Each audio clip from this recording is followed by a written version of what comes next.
Alright guys, this is my fire kit. Traditional buckskin pouch with decorated porcupine claws, wolf claw, antler beads, handmade by a buddy of mine in Missouri, Randy Richardson. I've got horseshoe bracket fungus, false tender fungus, several different names for that. Got chaga, a couple of chunks, a candle, paracord for bow drill. Got the two main parts. The hardest parts to make on a bow drill are a handhold and cordage. So why not carry both of them? And this is my antler handhold. You can see it's been well used. A little scrimshaw on it. I made it. Got a little birch bark, white birch from Minnesota. My buddy Larry Roberts sent me a bunch. Trox, same bar. Magnesium flint stick. Jute for bird's nest, more jute for bird's nest, and I got some snare wire around that, just being redundant and having some snare wire in my kit. A tin full of char cloth.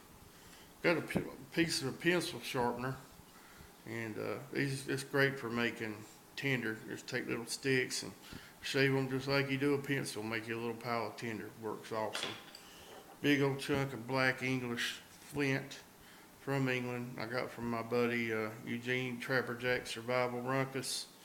He actually found this in an old ancient Indian village, undiscovered Indian village deep in the Massachusetts forest, and had a big chunk of this stuff, and he brought me off a piece and gave me this, and it makes sparks like no other flint I've ever seen. Fat wood, a little mini ferro rod that I put in a piece of buffalo horn. More pieces of flint. My awesome striker from Dave over at Red Barn Forge. I tell you what, I ain't never seen a striker that makes thing sparks like this one. And if you ain't familiar with Red Barn Forge, look him up on the internet, because he makes knives, hawks, primitive mountain man gear. I mean, his stuff is top notch. I got nothing but the highest praise for Dave over at Red Barn. In a tin, I carry it all in. Got some more chaga, pieces of birch bark, loose stuff in there. Fernell ends from Ben's Backwoods. Another little striking saw here. That's being redundant, having that in there. And then the box that I carried all in.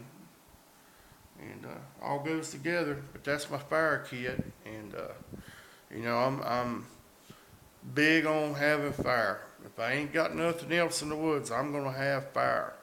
There's just nothing more essential. You know, there's so much you can do with it. Fire is warmth, it's comfort, it's life-saving. You know, if this was the only container I had, I could boil water in it to purify. You know, which I'd never be in the woods with just that as a container, but still, you know. Yeah, I mean, there's just so much you can do with fire. Fire is crucial. If you ain't got fire in the wintertime in the woods, your chances ain't good. So you gotta have fire. Just simple as that, no matter what. So I not only carry this kit, but I've usually got another ferro rod on my belt, and then I've got a last ditch kit on my belt and another pouch I'm gonna do a video on.